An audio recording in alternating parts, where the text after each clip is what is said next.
Hello and welcome to all you Aries people. This is your monthly horoscope for October 2019. Now, as last month was very Neptunian kind of month, what is the energy for October? It's totally different.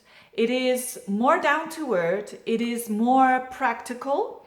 It is a Saturnian, Plutonian kind of month this month. And it has to do with how the way that you take action. So for you Aries people, this is interesting because your ruler is Mars, and this is all about action. So your ruler Mars, the planet of how you do things, how you initiate, what your intentions are, that is all Mars. And now it's going to the flavor of the month. I mean, it's a month where nothing really extreme is going on, except for those Mars Pluto and Mars Saturn aspects. So this is the most important one that covers a bit the whole month. And this has to do with how you need to take action at its best, because sometimes taking no action is the best way, or taking an action in a very pushy way is good, and sometimes taking action in a different way, etc. So now, as it is a square, that means a bit tension, and it means that you have to do a bit more effort there. You have to do a bit more, effort. I can't put it in other words.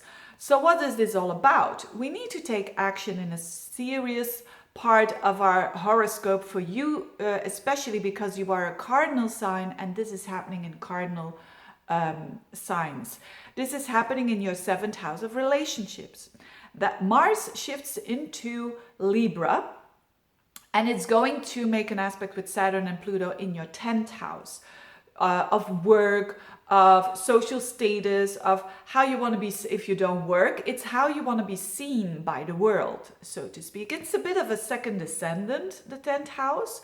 So what does it mean? What is the best action for you to take? It's not positive or negative, but what is the best action? The best action for you to take to initiate relationships, to change relationships, because Mars is also about changing things, to deal and act and be driven in relationships. It's actually by following the rules and by doing the things by the book, so to speak. That is Saturn. So what do I mean? For example, if you want to take a shortcut, if you say, oh yeah, this relationship, I'm going to point the finger to them, it's not going to happen. It's going to backfire. Saturn is about taking responsibility, and taking responsibility is not by saying this. It's not going to help. It's a very mature month. So if you are in for this, this can be a great month, especially around the end of it when this transit is over. If you're saying no, it's always them, and okay, good luck with it. I mean, it's going to be tough, and so it's how you embrace it. Do you embrace Saturn? And I hope you do. Then you do the things by the book. Then you consider that other person. So if you are in a relationship, this could be, for instance, the classical struggle between you and your relationship and work. Maybe you're working too hard. And that other person is saying, hello, what about me? So all these things can come up. Or maybe there is like you have a lot of stress at work, and but it's getting better, because last month Saturn and the South Node went together for the last time, and it was retrograde. So as soon as it went direct again, things should be normally being resolved there. So when you have problems at the workplace, or when it had been difficult and it was kind of karmic, so to speak, so this is loosening up, but still there's the relationship thing.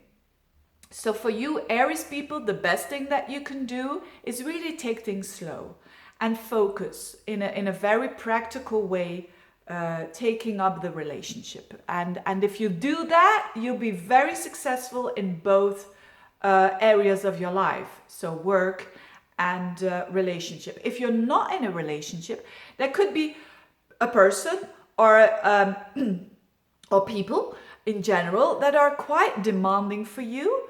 Again, don't use the tactic of pointing the finger, because it's not going to work. Look at yourself. What can you do for you? What can you do?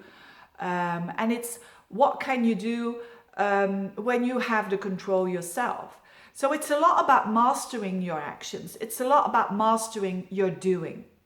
This is the whole month. I mean, I could talk about Venus and Mercury and the Sun in your 8th house and blah, blah, blah, but that's not that important. This is the most important for your horoscope. So focus on these things. Don't take shortcuts. Take it step by step and take responsibility. Ask yourself, what can I do, instead of pointing the finger. And with Venus and Mercury in your, and I'll stop with that. Have the best month. And because I'm getting a phone call here, but this is the most important thing. I'm going to let that phone call ring. Yes, it is possible. Unbelievable. But with I want to say, with the Venus and the Mercury and all of that, and the Sun in the 8th house, sorry about that phone thing, by the way, but what it is good for is intimacy. It's good for intimacy, it's good for attracting money of other people, but values of other people as well, which means emotional value, their talents. You can receive more now, so be open to receive. I know a lot of people have difficulties with that. So that's in a nutshell. It's of course a very important month as well, as there is on the 13th the full moon in your sign, but it is around the 13th that things, the sun, the moon will be in your sign. So again, this is an emphasis on what are your needs versus what about the other person, and taking that into balance. It's all about taking it into balance again between you and other people. So a pretty interesting month there. I hope you enjoy it. I hope you do it with the right, and if you're afraid of doing something, you know, when it considers relationships or do it anyway, you know. When you're very afraid of it, ask yourself why you are afraid, of course, and examine and acknowledge that anxiety, if it comes up, examine it, but in a critical way, or ask for help for other people who are more, who are psychologically mature and who can understand you, and ask for help. They're going to help you. Having said that, I wish you a very good month. If you want a reading, just get in touch. And thank you for watching. Bye-bye.